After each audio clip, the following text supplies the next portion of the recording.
Hello दोस्तों। मैं अपनी अगली प्रस्तुति संविधान का संशोधन अमेंडमेंट इन कॉन्स्टिट्यूशन इससे संबंधित अध्ययन सामग्री को लेकर आपके समक्ष उपस्थित हुआ हूँ। इस वीडियो में हम लोग सामान्य विधेयक और संशोधन विधेयक में अंतर या उसकी विशेषताओं को समझेंगे। साधारण बहुमत और विशेष बहुमत के अंतर को समझेंगे। संविधान संशोधन की जो प्रक्रिया संविधान में बताई गई है उस पर चर्चा करेंगे और संसद के संशोधन में की जो सीमाएं हैं उस विषय पर चर्चा करेंगे। हम आगे बढ़ें। भारतीय संविधान के भाग 20 के अनुच्छेद 368 आर्टिकल 368 में संविधान के संशोधन संबंधी प्रावधानों की विवेचना की गई है। संविधान के अनुच्छेद 368 एक के अनुसार भारतीय संसद को संविधान में संशोधन करने की शक्ति प्रदान की गई है। इस शक्ति के अनुसरण में संसद को संविधान के किसी भी उपबंध में परिवर्धन अर्थात किसी प्रावधान में विस्तार करने, उसको बढ़ाने, परिवर्तन या फिर उसके जगह पर कोई अन्य प्रावधान डालने तथा निरसन अर्थात किसी प्रावधान को हटा देने की अधिकारिता प्रदान की गई है। संशोधन संबंधी यह प्रावधान दक्षिण अफ्रीका के संविधान से लिया गया है। इस बात को आप याद रखें। अब हम संसद में प्रस्तुत किए जाने वाले विधेयकों की चर्चा करें। संसद में दो प्रकार के विधेयक मुख्य रूप से प्रस्तुत किए जाते हैं। एक है सामान्य विधेयक जनरल बिल, जिस पर संसद कानून बनाती है, और दूसरा है संविधान संशोधन विधेयक अमेंडमेंट बिल। अब हम सामान्य विधेयक और संविधान संशोधन विधेयक में अंतर को समझते हैं। तो इस विषय में 4 महत्वपूर्ण बिंदु मैं आपके सामने प्रस्तुत कर रहा हूँ। सामान्य विधेयकों को पारित किए जाने के लिए संसद के प्रत्येक सदन के मतदान में भाग लेने वाले सदस्यों की संख्या के बहुमत की आवश्यकता होती है, जबकि संशोधन विधेयकों के मामले में संसद के प्रत्येक सदन के विशिष्ट बहुमत अर्थात विशेष बहुमत की आवश्यकता होती है। विशेष बहुमत या विशिष्ट बहुमत की चर्चा हम आगे कर रहे हैं।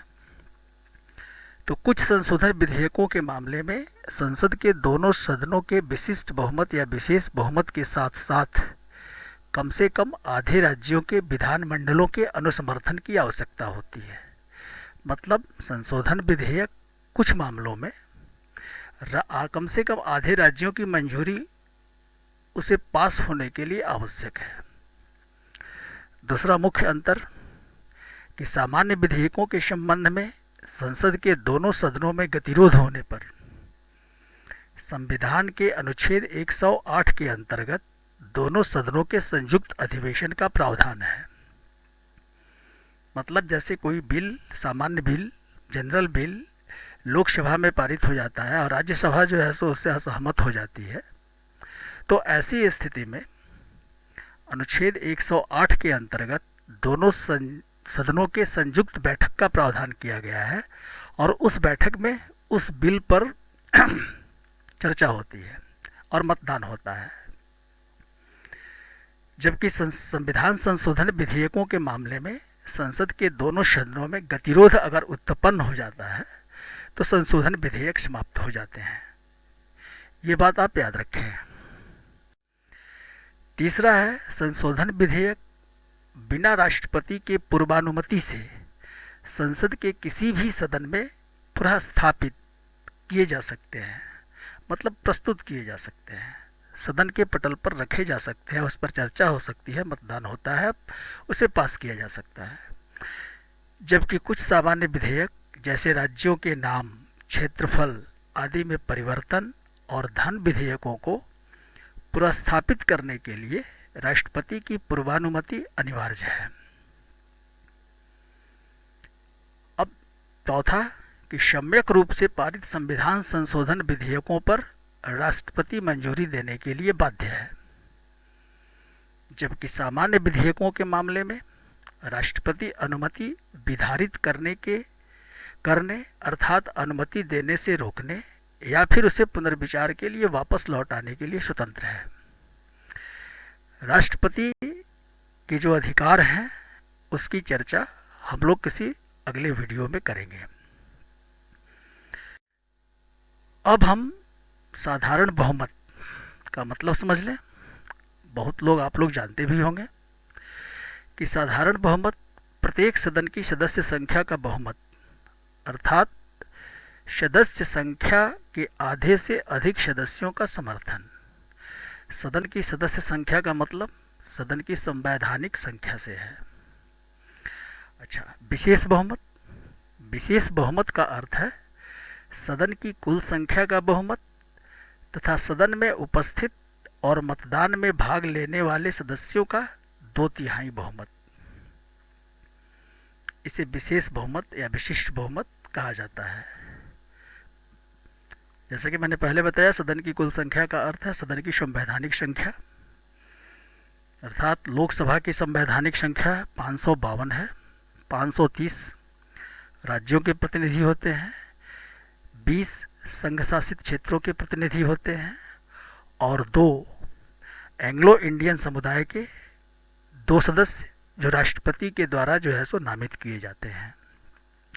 इस प्रकार लोकसभा की कुल सदस्य संख्या या संवैधानिक संख्या 552 है। राज्यसभा की सदस्य संख्या 250 है, जिसमें 238 राज्यों के का प्रतिनिधित्व करते हैं और 12 राष्ट्रपति द्वारा नाम निर्देशित होते हैं। जो कला साहित्य के क्षेत्र में प्रख्यात होते हैं उनको राष्ट्रपति नामित करता है। अब यहाँ पर इस आंकड़े को समझ लें कि लोकसभा की कुल सदस्य संख्या 552 है। बहुमत का अर्थ है आधे से एक अधिक, तो आधा 276 + 1 अर्थात कम से कम 277 277। जिस विशेष दिन को बिल सदन में प्रस्तुत किया जा रहा है उस विशेष दिन को सदन में उपस्थित एवं मतदान में भाग लेने वाले सदस्य, अगर मान लीजिए कि 450 सदस्य उसमें भाग लेते हैं तो 450 का 2/3 2/3 300 होता है। चूँकि सदन में उपस्थित तथा मतदान में भाग लेने वाले सदस्यों का 2/3 बहुमत अर्थात 300 सदन की कुल संख्या के बहुमत अर्थात 277 से ज़्यादा है 277 से, ऐसी स्थिति में संविधान संशोधन विधेयक पारित हो जाएगा। यदि उपस्थित और मतदान में भाग लेने वाले सदस्यों का 2/3 लोकसभा की सदस्य संख्या के बहुमत अर्थात 277 से कम है, विधेयक पारित नहीं होगा। इस बात को आप अच्छी तरह से नोट कर लें। अब संविधान संशोधन की प्रक्रिया।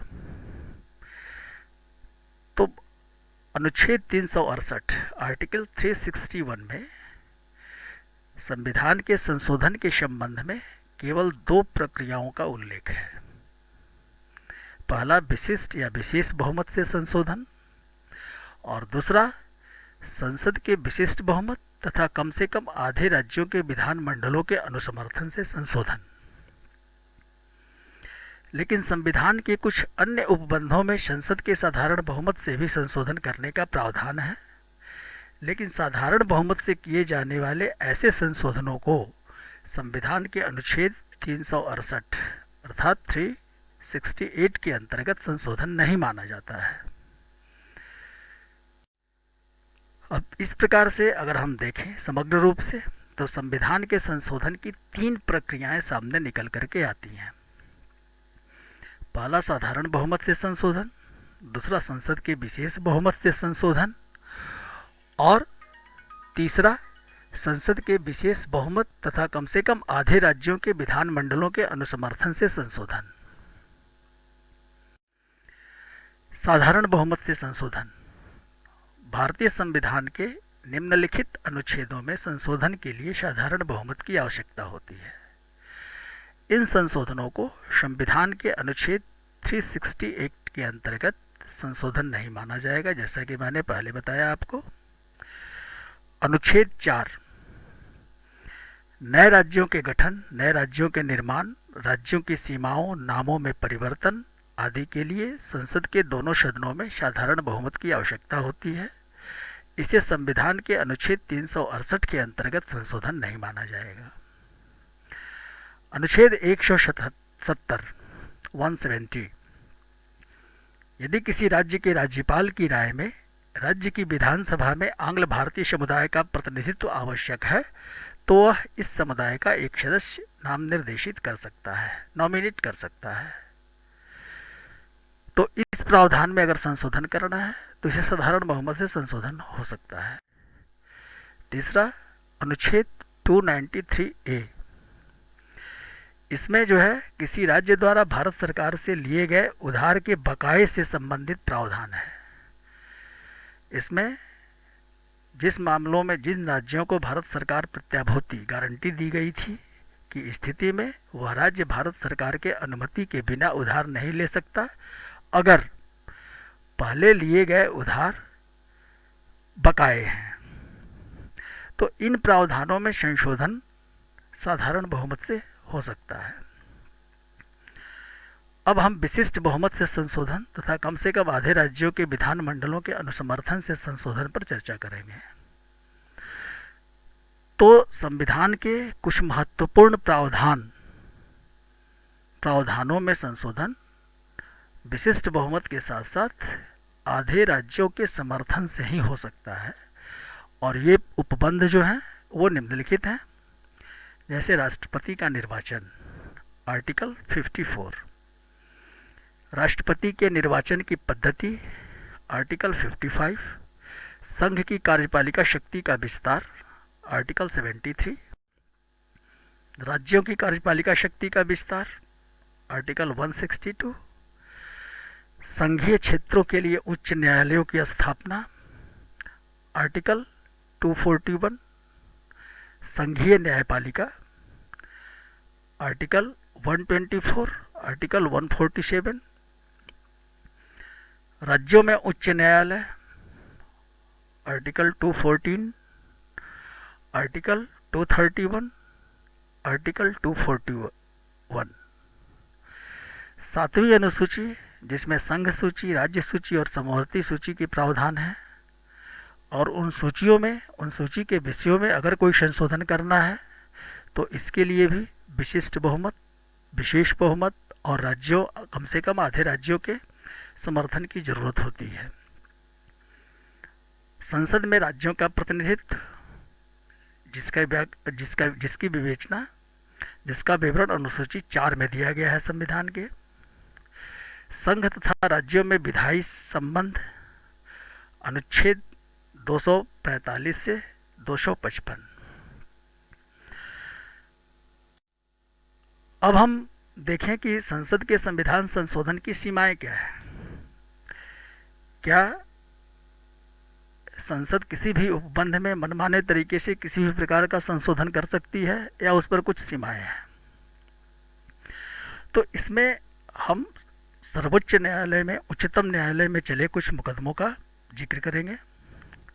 ऐसे पहला है शंकरी प्रसाद बनाम भारत सरकार 1951 और सज्जन सिंह बनाम राजस्थान सरकार 1965। इन मुकदमों में स्वतंत्रता के शुरुआती वर्षों में शंकरी प्रसाद बनाम भारत सरकार 1951 और सज्जन सिंह बनाम राजस्थान सरकार 1965 मामले में उच्चतम न्यायालय ने संसद के संशोधन संबंधी अधिकारिता को असीमित माना तथा निर्णय दिया था कि संसद को मूल अधिकारों सहित संविधान के किसी भी भाग में संशोधन की असीमित अधिकारिता है। संसद जैसा करे चाहे वैसा संशोधन संविधान में कर सकती है। इस मामले को गोलकनाथ बनाम पंजाब राज्य 1967 मामले में सर्वोच्च न्यायालय ने संसद के मौलिक अधिकारों में संशोधन को सीमित करते हुए अधिकथित किया कि संसद अनुच्छेद 368 के अंतर्गत मौलिक अधिकारों को समाप्त या सीमित करने की शक्ति नहीं रखती है। मतलब मौलिक अधिकारों में कोई संशोधन संसद नहीं कर सकती है। इसमें यह विचार सामने आया था कि अगर संविधान निर्माता, संविधान सभा के सदस्य मौलिक अधिकारों में संशोधन की बात अगर चाहते तो इसके लिए संविधान में अलग से प्रावधान करते, जैसा कि नहीं किया गया है। लेकिन सरकार ने 24वें, 25वें, 26वें और 29वें संविधान संशोधनों में संविधान के किसी भी उपबंध को संशोधित करने संबंधी असीमित अधिकारिता को अपने स्थापित करने का प्रयास किया। इस मामले को केशवानंद भारती बनाम केरल राज्य 1973 में सुप्रीम कोर्ट में उच्चतम न्यायालय में चुनौती दी गई। इस मामले में सर्वोच्च न्यायालय की 13 सदस्यीय पीठ ने अधिकथित किया कि संविधान का संशोधन करने से यदि संविधान के मूल ढांचे में परिवर्तन नहीं किया जा सकता, अर्थात यह प्रश्न अक्सर पूछे जाते हैं कि संविधान के मूल ढांचे में परिवर्तन नहीं करने संबंधी उच्चतम न्यायालय का आदेश किस मामले में है, तो केशवानंद भारती बनाम केरल राज्य 1973। अर्थात न्यायालय ने माना कि संसद को संविधान के किसी भी उपबंध में संशोधन करने की अधिकारिता है, लेकिन वह संविधान के मूल ढांचे को नहीं बदल सकती है। हालांकि मूल ढांचे को न्यायालय ने परिभाषित नहीं किया है अब तक। इस पर हम चर्चा आगे कर रहे हैं। चौथा, मिनर्वा मिल्स बनाम भारत संघ 1980। जब संसद द्वारा, इसके बाद केशवानंद भारती के बाद संसद ने 42वां संविधान संशोधन अधिनियम पारित किया और आर्टिकल 368(4) जोड़ करके केशवानंद भारती के निर्णय को उलट दिया गया।